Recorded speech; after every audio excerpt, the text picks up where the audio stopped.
Welcome back to The Big Show, talking to the big stars today. And I've got to say, a legend has joined us who I'm a huge fan of. No, don't laugh. You've been doing it for 400 years. That's true. Roy Hudd, how are you? I'm the Anglo-Saxon's favourite comedian. Yeah. Nice to see you, Alex. I mean, you've done so much, and you've worked with so many people. Yeah. Let's start with who you've enjoyed working with the most. Well, there's a lot of... I mean, I did enjoy my last sort of thing that I did as part of a company. You know, I enjoyed nearly all the pantos I did because I was allowed to write them and direct them, and then you choose your own company, you see, so you know you're going to have a good time. But I suddenly got catapulted last year into doing The Merry Widow. I mean, it sounds like a Max Miller joke, doesn't it? Because Max used to say, I'm doing The Merry Widow next week, and if it goes well, you know, I may surprise all my fans and do The Chocolate Soldier. I don't know. They asked me to go and do this Merry Widow, you see, and I said, well, you know, I'd quite like it with the ENO, you know, the London Coliseum. And I thought, all these snotty opera singers and opera chorus and all that, and we had an absolute ball. It was marvellous with, I think, perhaps the greatest tenor in this country, young tenor, a chap called Alfie Boe, you know, who's absolutely brilliant. And all the sort of comedy parts, they were terrific singers and everything, but they were great fun, and we had a ball, we really did. And I've got on my desk at home, I've got a certificate that says I was made an honorary member of the chorus of the ENO, signed by the musical director and everything, so it was great. Though I love working in a company. In fact, I've always enjoyed working in a company much more than I have doing a solo turn. I started as a double act, and when you go on your own, there's no one to blame if it goes wrong. At least if there's just at least two of you can come off and have a go at it, can't you? But and when you're in a company, of course, you have a go at everybody inside. It's never your fault, is it? But when you're on your own, it's tough. And I didn't like touring the clubs and that on my own. You know, it was so. In the end, I put some songs and I got a pianist. At least it was someone to have a go at. You know? What I love about you is you still seem thrilled to be in the business. You've always seemed excited to entertain an audience, and you enjoy being funny. Yeah. Those traits don't seem to be around much these days, do they? Well, they don't. People do take it all terribly seriously. They really do.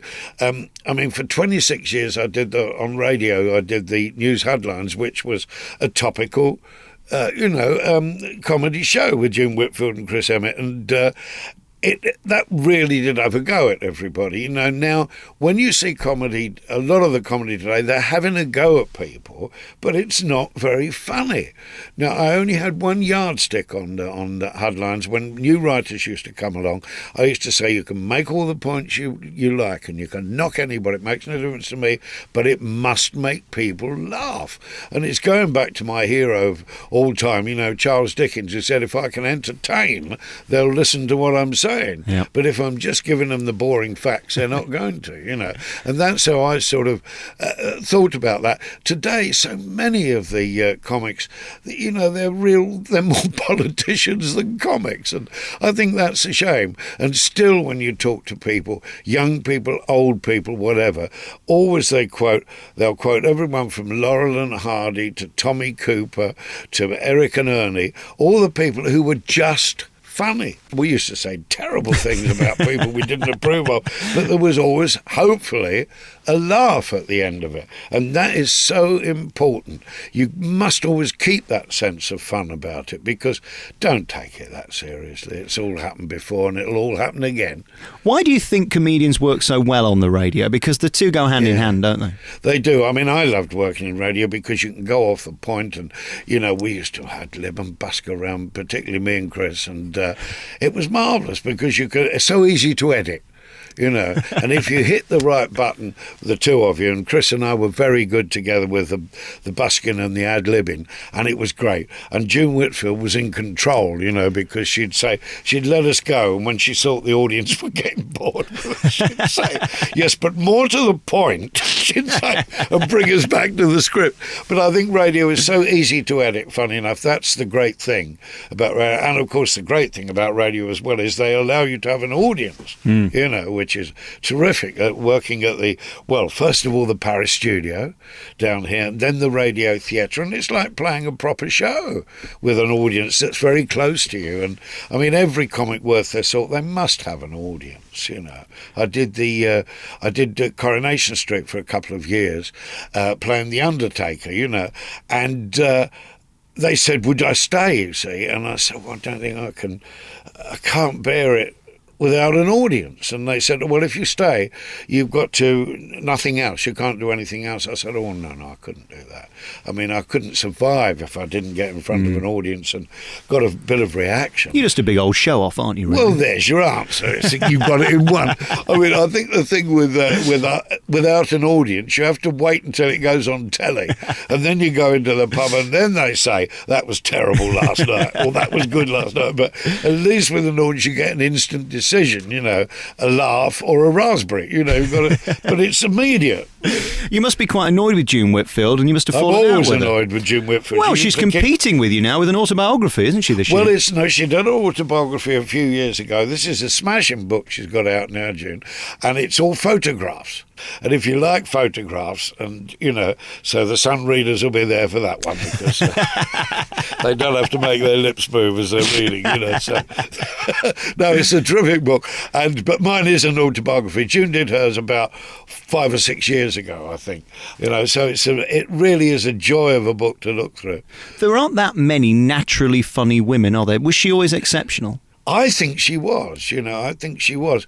I mean, point one, she's a marvellous actress. That's point one. And funny ladies are usually marvellous actresses. They really are. You know, I loved Joyce Grenfell as an actress. She was marvellous.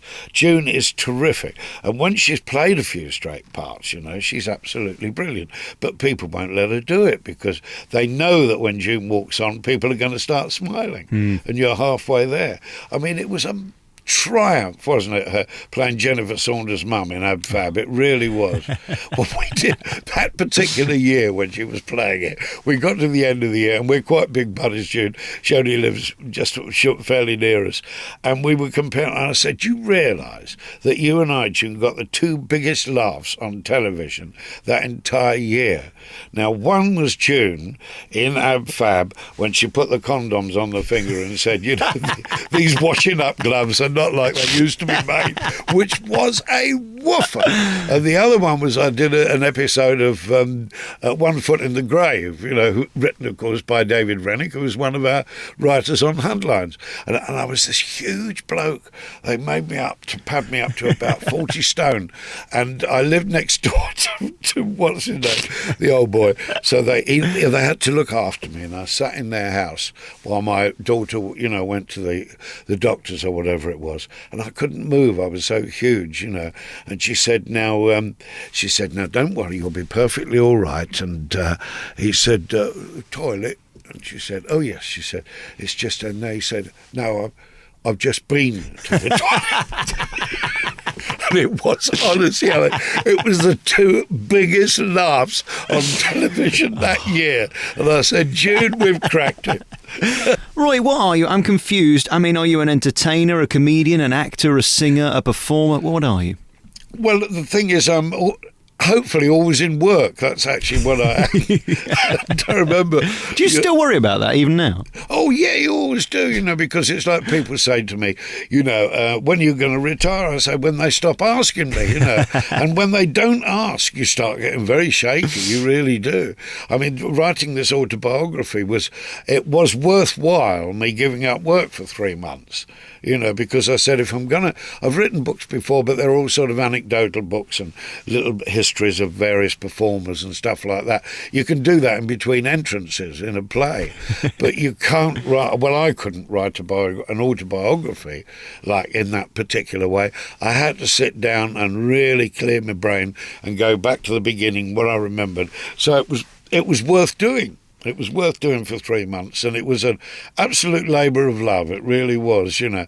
And I had really not a lot of help because I should have kept it. We all should keep diaries, you see. But we never do, you know. You keep diaries when you're very young, you know. Then as soon as you discover girls, you know, that's the end. You don't keep the diary. It's the only diaries you keep are with special asterisks that mean certain rude things, you know. But there's nothing else.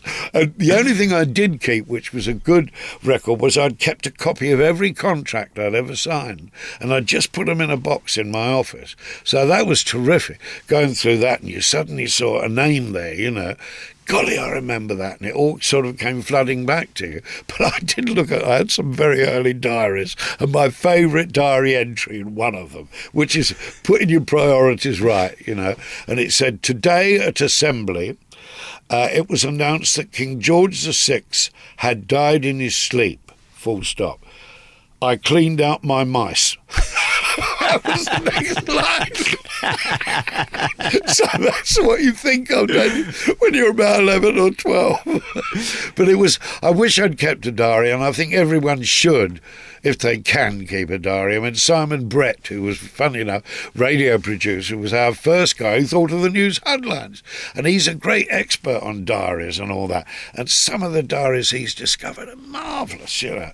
And my granddaughter was the inspiration for me writing this book, because she said, she's about 12 now, and she said, Grandad, you've got to write all these stories down, Grandad, because I shall forget them.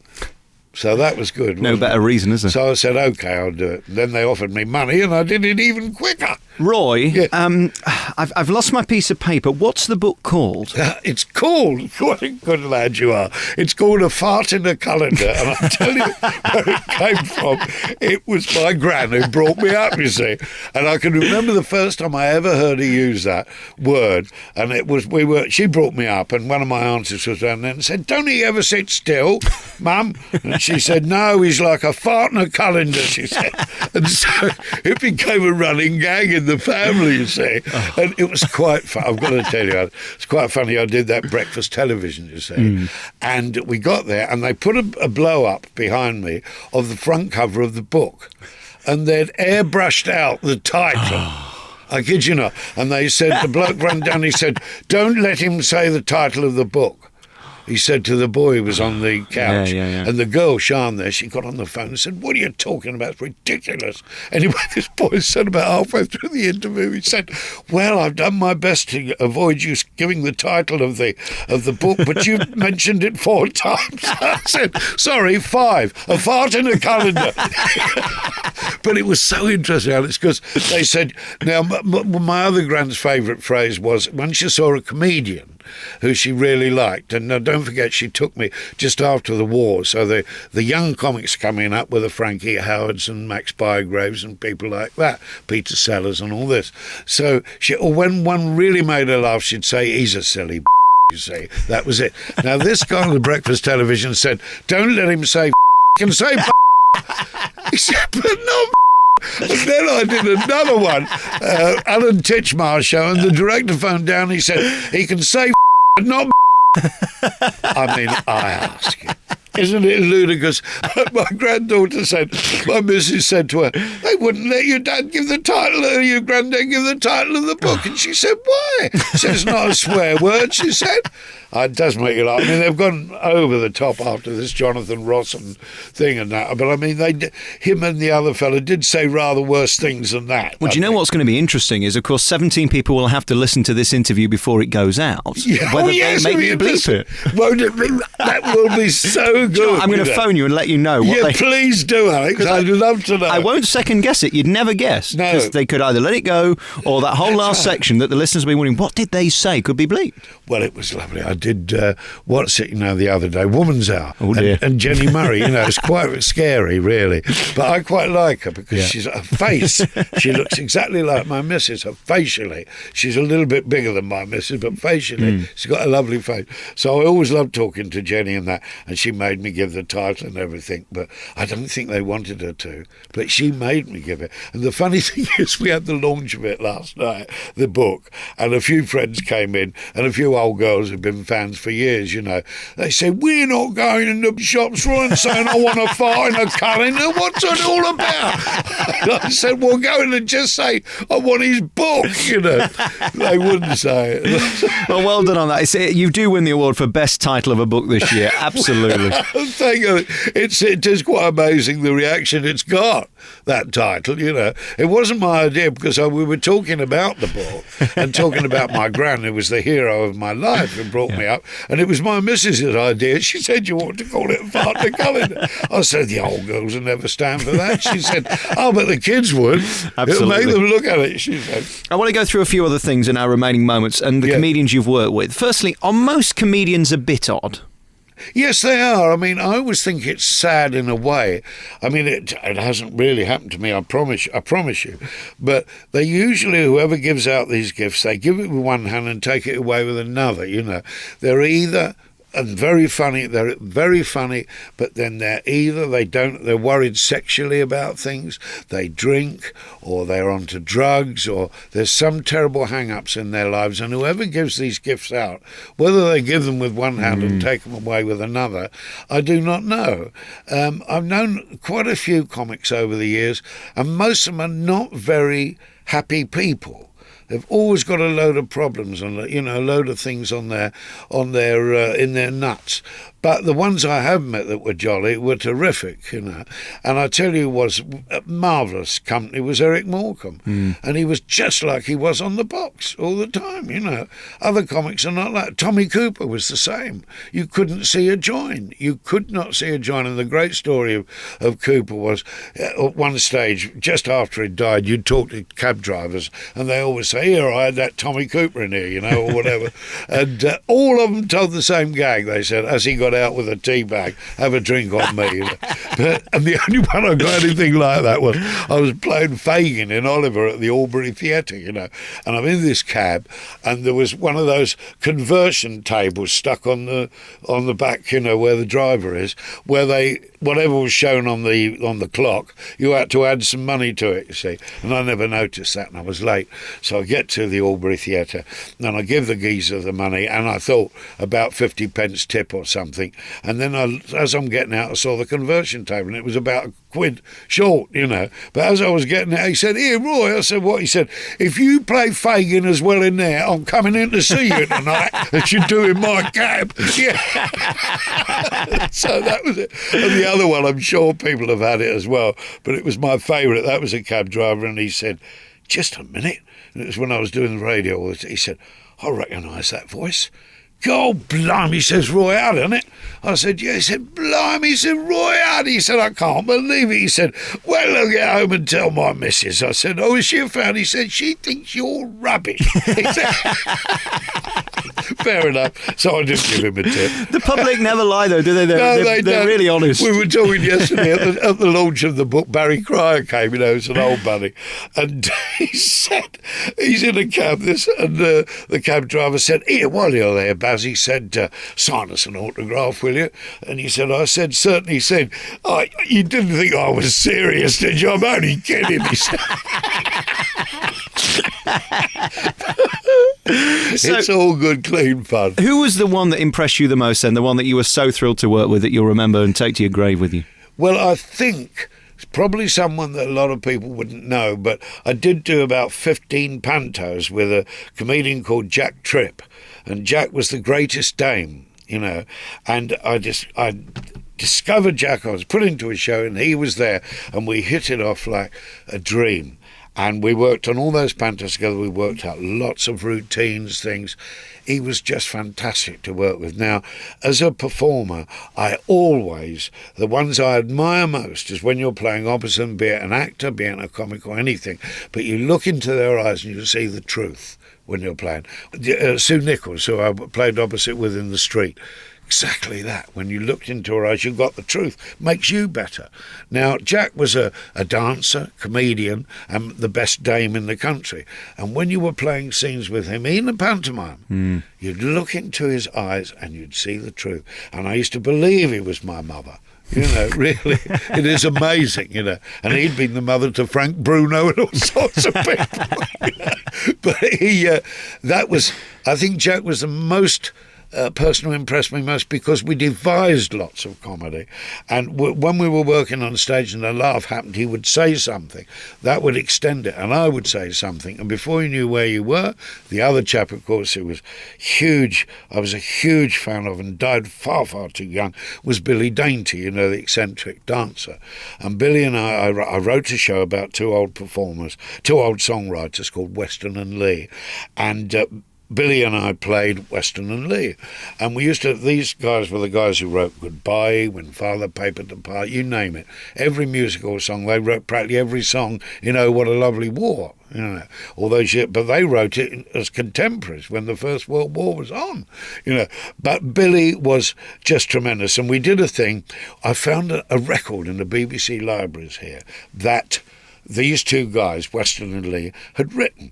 And it was just a 78, but it was like a takeoff of a variety show. And it featured little parodies of all famous comedians and that. Like one was, "Here he is, Curry Champion, yes, for you know where you know," and all this. And one was Arthur Jensen Prim, who was a ventriloquist. "And what are you going to sing for me tonight, little man?" He said, "I'm going to sing Where the Gizzy Gungle Gees Are Gizzy Guzzing," you see. So I told Billy about this. We were in the middle of the show, and he said, "We ought to do it." He said, because they were the guys who wrote for everybody. He said, "You can be the dummy and I'll be the vent," you see. So that was the idea, and we just sang this song at the end. Well, so much happened. We developed so much business. It was 2.5 minutes when we started. By the time we finished the tour, it was nearly 20 minutes long, this routine. And all the cast used to come down and watch it because you never knew what he was going to do or what I was going to do. That's the joy of comedy, and it's the sad thing today because you normally only do a thing once for radio or television. You cannot develop it. And people say, why don't we see another Hancock? Why don't we see another Rob Wilton? All these people. Because they had time to develop their routines, add bits, take bits out. When stuff died, they'd give it the elbow. When it went like a bomb, they'd extend it. Someone did an ad-lib one night, they'd keep it in. It was a process. You had to go through that process, I think, to get an immaculate piece of comedy. You cannot do it as a one-off. I mean, the time all of us have sat there and said, someone's given us a gag, and we've said, we can't go wrong. And you go on there, doesn't get a tit. And another thing you say, yeah, well, it's only a throwaway line, I'll try it. Round of applause. You cannot tell. You have to do it. The acid test is in front of an audience. Congratulations on being you. It's such a thrill to meet you, and you are a true legend. This book celebrates 50 years in show business, and it really is a true insight into the best years, really, of show business, because I think now it's not so much show business as a business. I'm afraid so, you know. And it's not as much fun as it was in certain ways because you don't work with lots of other comedians. As a comedian, usually you're the only one that's employed that night. Whereas in the days of variety, when you had jugglers, you had singers, you had always 2 or 3 comics on the bill, you got to know people. You were a week in each town. You spent the daytime before we went to the theatre causing trouble, you know. There was a wonderful... He's just died sadly.